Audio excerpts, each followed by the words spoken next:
Gracias por continuar con nosotras en su programa Hablemos un rato. En este bloque del programa tocaremos el tema de la aceptación de la muerte.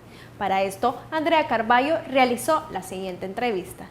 Gracias, Catherine. Yo me encuentro en esta parte del set con el doctor en psicología César Briones. Con él seguiremos hablando acerca de la muerte y lo que es la aceptación de la muerte. Bienvenido, gracias por estar con nosotros en Hablemos un rato. Gracias por invitarme a su programa. Sabemos que la muerte es un proceso natural por el que pasaremos todos los seres humanos.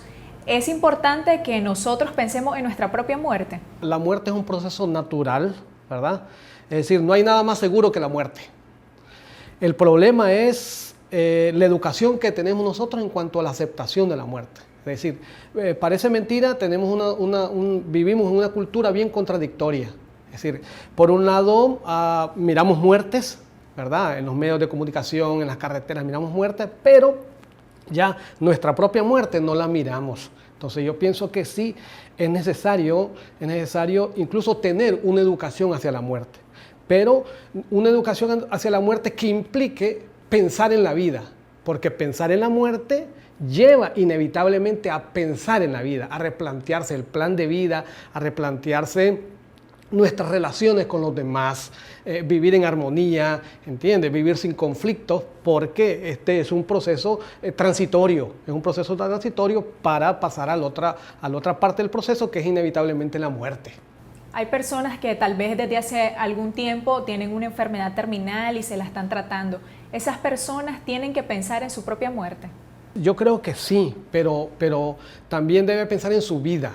Es decir, el pensar en la muerte no es solamente en el momento que estamos enfermos, que inevitablemente debemos de pensar en ella, pero la idea de pensar en la muerte es un proceso a través de toda la vida. Es decir, incluso debemos de tener una educación hacia la muerte, pero como le decía anteriormente, replantearse nuestra vida. Es decir, un enfermo terminal inevitablemente no se le debe de ocultar que va a abandonar esta vida, pero también debe aferrarse hacia la vida, porque la motivación hacia la vida también es importante. Tiene una importancia trascendental el pensar en la vida, porque el pensar en la vida el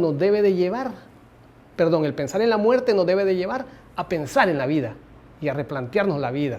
A plantearnos la vida, una vida más solidaria, más fraterna, ¿verdad? Sin conflicto, que a veces es un conflicto insignificante, que no tiene ningún sentido porque vamos en un mismo tren, todos estamos en un mismo tren. Algunos nos bajamos antes, otros se bajan después, pero que nos bajamos. Cuando muere un ser querido, ¿qué es lo que debemos hacer nosotros para poder enfrentar la muerte de esa persona y poder aceptarla de una mejor manera? Sí, cuando muere un ser querido, lo que se vive es lo que se llama un duelo. Y el duelo es un proceso que debe de vivirse, no debe interrumpirse, no debe congelarse. ¿Qué significa vivir el duelo?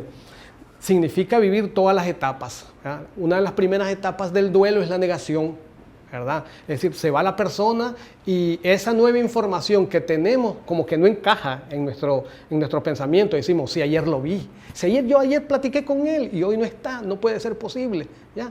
Entonces, ese es un proceso natural, es un proceso normal que debe de vivirse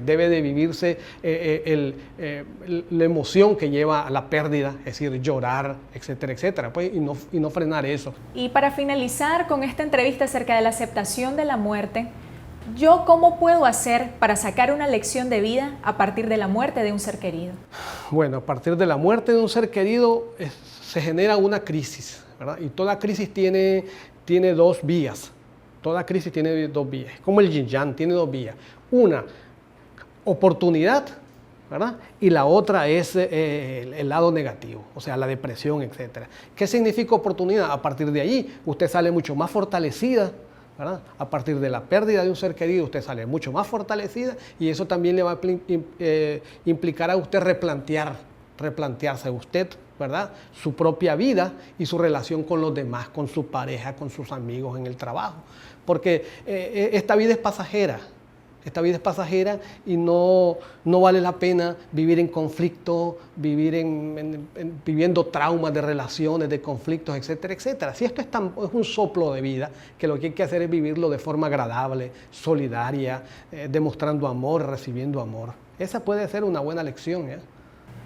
Gracias por habernos brindado esta información acerca de la aceptación de la muerte allá en casa, para que tengamos presentes cómo podemos aceptar la muerte y hablar de ella, ya que algo es un proceso natural por el que vamos a pasar todos, y pensar en nuestra propia muerte, pensar en la muerte en general, hace que nosotros nos planteemos la vida de una manera positiva. Seguimos con Katherine en El Otro Ser. La muerte debe de verse como un proceso natural de culminación de la vida. Pero ¿cómo les enseñamos a los niños y niñas a ver la muerte con naturalidad para que viven los duelos de manera adecuada? Para hablar de la niñez y el duelo, Andrea Carballo realizó la siguiente entrevista. Gracias, Katherine. Yo me encuentro aquí en el set acompañada del psicólogo Arquímedes Colindres. Con él vamos a hablar acerca de la niñez y el duelo. Bienvenido, gracias por estar con nosotros en Hablemos un Rato. Gracias, señorita Carballo. Debemos hablarle a los niños acerca de la muerte. Si nosotros vemos la muerte como una tragedia, es mejor no hablarle a los niños porque no los vamos a afectar muchísimo. Pero si la muerte la vemos nosotros como una consecuencia de la vida, pues le podemos hablar de la muerte, porque indiscutiblemente a ese niño que está empezando, quiere vivir y quiere vivir de la mejor manera. Entonces, para hablar de la muerte, o para decirle a alguien de la muerte, y sobre todo a un niño, lo primero que tenemos que hacer con él es, o lo que debemos hacer siempre es, hablar de lo positivo de la vida. Que todas y cada una de sus acciones sea para vivir mejor. ¿Por qué vivir mejor? Porque es la única forma de entender la muerte. ¿Cuál es la edad adecuada para hablarle a los niños y niñas acerca de la muerte? Cuando los niños tienen una actividad puntual, específica, 6 años, 5 años, ¿cuál es su actividad? El juego. Estamos hablando de 5 o 6 años. El niño tiene muy pocos conceptos, pero tiene mucha visión de lo que hay en su medio. Y a través, por eso le decía, con ese niño de 5 o 6 años que está jugando con sus muñequitos, ya podemos empezar a hablar de esa vida que termina en un momento determinado. Y por eso le decía, ve, el muñequito tal, ya terminó su papel. Pero hay otros que van a seguir el suyo. Está hablando de la muerte, ¿verdad? Y entonces está él captando no una tragedia de la muerte, sino una consecuencia. Cuando ha llegado el momento en el que ha muerto el ser querido de la niña o el niño, ¿cuál sería la manera adecuada de darle la noticia? Tenemos que ser muy cuidadosos y expresarle a él, aún que no lo hayamos preparado, decirle a él que esa persona que está ahí, que esa persona que murió, que la queríamos tanto, que era nuestro, si son religiosos, pues que hable del papel de Dios que Dios nos dio hasta este momento. Si no tiene una visión religiosa, pues dígale que las personas también, esa persona lamentablemente, pues un accidente o la forma como haya sido, sin la tragedia, ¿verdad? Sino más bien como la información necesaria para que él no esté. El niño siempre está pensando, la abuelita se durmió, mañana despierta. ¿Para qué lo vamos a engañar? No tenemos que engañarlo. A los niños no se los puede engañar, porque entonces lo que estamos haciendo aparentemente estamos quedando bien, ¿verdad? Ahora se tragó la pastilla, ¿verdad? Se tragó la pastilla el pobre y ya no nada. Pero al rato él se va a dar cuenta que lo engañamos. Y ahora va a ser peor el problema. Una vez de que ya le hemos dado la noticia al niño o la niña acerca de la muerte de este ser querido, ¿cuál sería la manera adecuada de apoyarlo para que pueda sobrellevar este duelo? Si nosotros le damos las noticias con la veracidad que tiene y con las formas que ya le mencionaba, que él puede asimilar, seguramente él va a tener una reacción también positiva. ¿Que pueda llorar? Sí, pueda llorar. Yo no quiero que mi abuelita se vaya, amor. Yo no quiero que mi tío se vaya, que mi hermano se vaya. Posiblemente va a ser así. Entonces, él tiene, por eso es que le decía que engañarlo es lo más doloroso que puede suceder, porque entonces va a haber un duelo por la muerte y un duelo por el engaño. Él lo que necesita es compartir con nosotros. ¿Qué quiere decir compartir con nosotros? Que cada vez que nosotros nos referimos a la persona que se fue, por ejemplo, nosotros vamos a hablar de la visión positiva, de la forma positiva de esa persona que se fue. Va a mantener a la gente, al niño, en la unidad de ese grupo familiar. ¿Qué consecuencias puede traer en la vida del niño o la niña el no haber llevado un duelo de la manera adecuada?